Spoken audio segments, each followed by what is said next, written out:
Hi dears, welcome back to my YouTube channel. അപ്പോൾ ഞാൻ ഇന്ന് വന്നിട്ടുള്ളത് ക്രിസ്മസ് സ്പെഷ്യലായിട്ടുള്ള പ്ലം കേക്കിൻ്റെ റെസിപ്പി ആയിട്ടാണ്. അപ്പോൾ ഇത് ഞാൻ 100% ഫ്ലോപ്പ് ആവില്ല എന്ന് ഉറപ്പുള്ള ഒരു റെസിപ്പിയാണ്.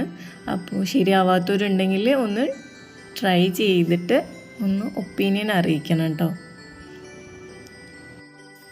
ഇതിൽ ഞാൻ ഡ്രൈ ഫ്രൂട്ട്സ് എല്ലാം ഓറഞ്ച് ജ്യൂസിലാണ് സോക്ക് ചെയ്തിട്ടുള്ളത്. ഓവർനൈറ്റ് സോക്ക് ചെയ്തിട്ടാണ് കേക്കിന് വേണ്ടി യൂസ് ചെയ്തിട്ടുള്ളത്.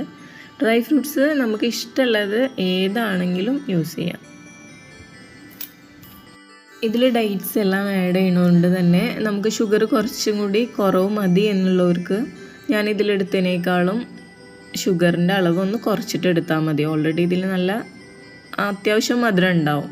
അപ്പോൾ മധുരം കുറവ് മതി എന്നുള്ളവർക്ക് കുറച്ച് ഷുഗറിൻ്റെ അളവൊന്ന് കുറച്ചിട്ടെടുത്താൽ മതി കേട്ടോ. എന്നിട്ട് നല്ല തിക്ക് ഓറഞ്ച് ജ്യൂസ് എടുക്കുമ്പോൾ എപ്പോഴും മിക്സിയിൽ അടിച്ചിട്ട് എടുക്കാണ്ട് ജ്യൂസറിൽ എങ്ങാനും എടുത്തിട്ട് അല്ലെങ്കിൽ നമ്മൾ സീവർ വെച്ചിട്ടൊന്ന് പ്രസ് ചെയ്തിട്ട് എടുത്താലും അങ്ങനെ കിട്ടും. അതായിരിക്കും ഒന്നുകൂടെ നല്ലത്. അല്ലെങ്കിൽ ചിലപ്പോൾ ഓറഞ്ച് ജ്യൂസിനൊരു കയ്പ്പ് വരാൻ ചാൻസ് ഉണ്ട്. പിന്നെ നമ്മൾ കാരമലാണ് ഉണ്ടാക്കുന്നത്. കാരമൽ ഉണ്ടാക്കുമ്പോൾ ഇത് നല്ല ഡാർക്കായിട്ടുള്ള ഒരു കളർ നമ്മളെ പ്ലം കേക്കിന് വരണം. അപ്പോൾ അതിന് വേണ്ടിയിട്ടൊന്ന് ഇത്തിരി ഫ്ലെയിം കൂട്ടി വെച്ചിട്ട് തന്നെയാണ് കാരമലൈസ് ചെയ്യേണ്ട ആവശ്യമുള്ളൂ. നന്നായിട്ട് അതിൽ കുറച്ച് വെള്ളം ആഡ് ചെയ്ത് കൊടുത്താൽ പെട്ടെന്ന് മെൽറ്റാവും.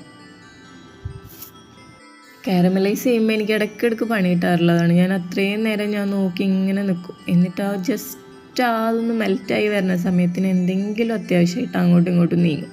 അപ്പോൾ അതങ്ങനെ കരിഞ്ഞു പോകും. നിങ്ങൾക്കും ചിലപ്പോൾ അതുപോലത്തെ ഒരു എക്സ്പീരിയൻസ് ഉണ്ടായിട്ടുണ്ടാവും. അപ്പോൾ അത് ശ്രദ്ധിക്കുക. കരിഞ്ഞു പോയി കഴിഞ്ഞാൽ കേക്കിന് നല്ല കയ്പ്പ് ടേസ്റ്റ് ഉണ്ടാവും. അപ്പോൾ കരിയാണ്ട് ശ്രദ്ധിക്കണം. ഒന്ന് നന്നായിട്ട് മെൽറ്റായിട്ട് ഒരു ഡാർക്ക് ബ്രൗൺ കളറാവുന്ന ആ ഒരു ഗോൾഡൻ കളറാവുന്നത് വരെ നമ്മൾ ബട്ടർ സ്കോച്ചിനെ യൂസ് ചെയ്യുന്നതിനേക്കാളും ബട്ടർ സ്കോച്ചിൻ്റെ ആ ഒരു കൺസിസ്റ്റൻസിനേക്കാളും കുറച്ചും കൂടി ഡാർക്ക് ആവണം. നമ്മൾ കാരമൽ ആഡ് ചെയ്യുമ്പോൾ കേക്കിനും നല്ല ആ ഒരു കളർ കിട്ടണം. അതിന് വേണ്ടിയിട്ടാണ് ഫ്ലെയിം കൂട്ടി വെച്ചിട്ട് തന്നെയാണ് നന്നായി ഇളക്കി കൊടുക്കുക. നമ്മളിതിലോട്ട് ഹോട്ട് വാട്ടറാണ് ആഡ് ചെയ്യേണ്ടത്. നല്ല തിളച്ച വെള്ളമാണ് ആഡ് ചെയ്യേണ്ടത്. തിളച്ച വെള്ളം ആഡ് ചെയ്യുമ്പോൾ എപ്പോഴും നന്നായി ശ്രദ്ധിക്കണം. ഒരു ഡിസ്റ്റൻസ് നന്നായിട്ട് കീപ്പ് ചെയ്തിട്ട് വേണം ആഡ് ചെയ്ത് കൊടുക്കാൻ. അതും കുറേശ്ശെ ആയിട്ട് ആഡ് ചെയ്യുക. ഒറ്റയടിക്ക് എല്ലാം കൂടി ആഡ് ചെയ്ത് കഴിഞ്ഞാൽ പെട്ടെന്ന് നമ്മൾ മുഖത്തേക്ക് അടിക്കി എടുക്കുക. അപ്പോൾ അതൊന്ന് നന്നായിട്ട് കെയർ ചെയ്തിട്ട് എല്ലാവരും ചെയ്യണം. എനിക്കത് കിട്ടിയിട്ടുണ്ട്, എൻ്റെ കയ്യിലൊക്കെ ആയിട്ടുണ്ട് ഇതുപോലെ. അപ്പോൾ അതെപ്പോഴും ശ്രദ്ധിക്കണം. നമ്മൾ ആഡ് ചെയ്യുമ്പോൾ നന്നായിട്ട് ഒരു ഡിസ്റ്റൻസ് കീപ്പ് ചെയ്തിട്ട് വേണം ആഡ് ചെയ്ത് കൊടുക്കാൻ. എന്നിട്ട് അത് നന്നായിട്ട് തിളച്ച് വരുമ്പോൾ ആ ഫ്ലെയിം ഓഫ് ചെയ്തിട്ട് തണുക്കാൻ വേണ്ടി മാറ്റി വെക്കാം. കാരമൽ സിറപ്പ് ഉണ്ടാക്കുമ്പോൾ നമുക്ക് മധുരം കുറവുള്ളവർക്ക് ഇപ്പോൾ ഞാനിതിൽ 1/2 കപ്പ് എടുത്തിട്ടുള്ളത്.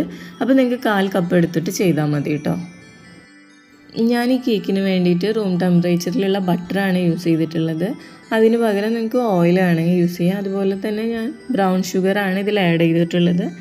അതിന് പകരം വൈറ്റ് ഷുഗർ, പൗഡർ ഷുഗർ ആയാലും ആഡ് ചെയ്താൽ മതി. പക്ഷേ നമ്മളെ കേക്കിൻ്റെ ആ ഒരു കളറും ആ ഒരു ടെക്സ്ചറും കിട്ടാൻ വേണ്ടിയിട്ടാണ് ബട്ടറും അതുപോലെ തന്നെ ബ്രൗൺ ഷുഗർ ആഡ് ചെയ്തിട്ടുള്ളത്. ഒരു പ്രത്യേക ഒരു ടേസ്റ്റും ഉണ്ടാവും. ഇത് രണ്ടും നമ്മൾ ആ ഒരു ചേഞ്ച് വരുത്തി കഴിഞ്ഞാൽ ഓയിലും വൈറ്റ് ഷുഗറും ആഡ് ചെയ്യുന്നതിന് പകരം ബട്ടറും ബ്രൗൺ ഷുഗറും ആഡ് ചെയ്ത് കഴിഞ്ഞാൽ ഒരു ടേസ്റ്റിൽ നല്ലൊരു വ്യത്യാസം വരും. ഇനി നമ്മൾ എഗ്ഗ് ആഡ് ചെയ്ത് കൊടുക്കുക.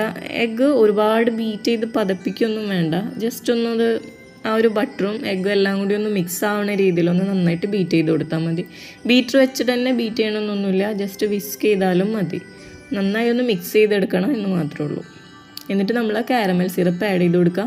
ഈ പറഞ്ഞ പോലെ നമ്മൾ കാരമൽ സിറപ്പ് ആ ഒരു അളവിൽ ഉണ്ടാക്കിയാലും നമുക്കിതിൽ മധുരം കുറവ് മതി എന്നുണ്ടെങ്കിൽ അതിൻ്റെ പകുതി ആഡ് ചെയ്ത് കൊടുത്താലും മതി. ഇതൊരു തിക്കായിട്ടുള്ള കൺസിസ്റ്റൻസിയാണ്. അപ്പോൾ അതൊരു നന്നായിട്ടൊന്നാണ്ട് ബീറ്റ് ചെയ്ത് കൊടുത്തു കഴിഞ്ഞാൽ മിക്സ് ആയിക്കോളും. ആ ഒരു ഇപ്പം തന്നെ നമുക്ക് നല്ലൊരു കളർ കിട്ടിയിട്ടുണ്ട് നമ്മളുടെ ബാറ്ററിന്.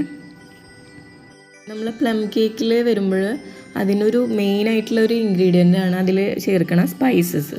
അപ്പോൾ അതിന് വേണ്ടി ഞാനിതിൽ എടുത്തിട്ടുള്ളത് ജാതിക്കയാണ്. ജാതിക്കയുടെ ഒരു പകുതി പീസാണ് എടുത്തിട്ടുള്ളത്. അതിലോട്ട് ഒരു ഏലയ്ക്ക്, ഒരു 4 കരയാമ്പൂവും ആഡ് ചെയ്തിട്ടുണ്ട്. പിന്നെ അതുപോലെ തന്നെ ഒരു ചെറിയൊരു പീസ് കറുവപ്പട്ട ആഡ് ചെയ്തിട്ട് നന്നായി പൊടിച്ചിട്ട് അരിച്ചെടുക്കുകയാണ് ചെയ്തിട്ടുള്ളത്. ഇത് കൂടിക്കഴിഞ്ഞാൽ ഭയങ്കരമായിട്ട് ഒരു സുഖമില്ലാത്ത ഫീലാണ് നമുക്ക് വരാം. ഭയങ്കര കുത്തായിട്ട് നമുക്ക് കഴിക്കാൻ ബുദ്ധിമുട്ടാണ്. അപ്പോൾ ഈ ഒരു അളവിൽ തന്നെ എടുക്കണം. കുറഞ്ഞു പോയാൽ അതിൽ ആ ഒരു സ്മെല്ല് നമുക്ക് കിട്ടില്ല. അപ്പോൾ കുറയാണ്ടും കൂടാണ്ടും ശ്രദ്ധിക്കുക. കറക്റ്റായിട്ടുള്ള അളവിൽ തന്നെ അത് ആഡ് ചെയ്ത് കൊടുക്കുക. ഓറഞ്ച് ജസ്റ്റ് ആഡ് ചെയ്ത് കഴിഞ്ഞാലും നല്ലൊരു ഫ്ലേവറാണ് നമ്മളെ കേക്കിന് കിട്ടുക. അപ്പോൾ തന്നെ നമുക്ക് അത് എടുക്കുമ്പോൾ തന്നെ ആ ഒരു ഫീല് വരും. ബേക്ക് ചെയ്തുകൊണ്ടിരിക്കുമ്പോൾ തന്നെ ആ ഒരു നല്ലൊരു ഫ്ലേവർ വരും. അപ്പോൾ അത് മസ്റ്റായിട്ടും ഇടേണ്ട ഇൻഗ്രീഡിയൻസ് ആണ് ഓറഞ്ച് ജസ്റ്റും ഈ പറഞ്ഞ പോലെ തന്നെ സ്പൈസസ് പൗഡറും. എന്നിട്ട് നന്നായിട്ട് നമ്മളെല്ലാം കൂടി മിക്സ് ചെയ്തിട്ട് കട്ട് ആൻഡ് ഫോൾഡ് മെത്തേഡിൽ മിക്സ് ചെയ്ത് കൊടുക്കാം.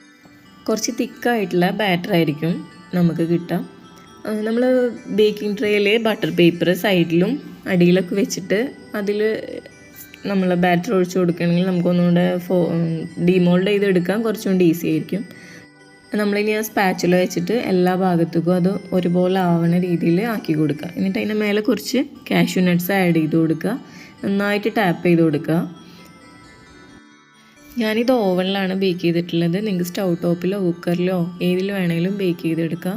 നല്ല മോയിസ്റ്റ് ആയിട്ടുള്ള നല്ല ഒരു കളറും നല്ല ഒരു സ്മെല്ലും എല്ലാം കൂടിയിട്ടുള്ളൊരു കേക്കാണ് കേട്ടോ. പ്ലം കേക്ക് എപ്പോഴും ഒരു ദിവസം 2 ദിവസം കഴിഞ്ഞിട്ട് എടുക്കാനായിരിക്കും നല്ലത്. കട്ട് ചെയ്യാനും നല്ലതാണ്. ഇത് ഞാൻ അപ്പം തന്നെ കട്ട് ചെയ്തിട്ടുണ്ട്. അപ്പോൾ നിങ്ങളൊന്ന് ട്രൈ ചെയ്ത് നോക്ക്. ട്രൈ ചെയ്തിട്ട് നിങ്ങളെ ഒപ്പീനിയൻ ഒന്ന് കമൻറ്റ് ബോക്സിൽ അറിയിക്കുക. ഇഷ്ടപ്പെട്ടില്ലെങ്കിലും അറിയിക്കണം. നമ്മളെ ചാനൽ സബ്സ്ക്രൈബ് ചെയ്യാത്തവർ സപ്പോർട്ട് ചെയ്യുക. അതുപോലെ റെസിപ്പി ഫ്രണ്ട്സിനൊക്കെ ഒന്ന് ഷെയർ ചെയ്യുക. അപ്പോൾ താങ്ക്സ് ഫോർ വാച്ചിങ്.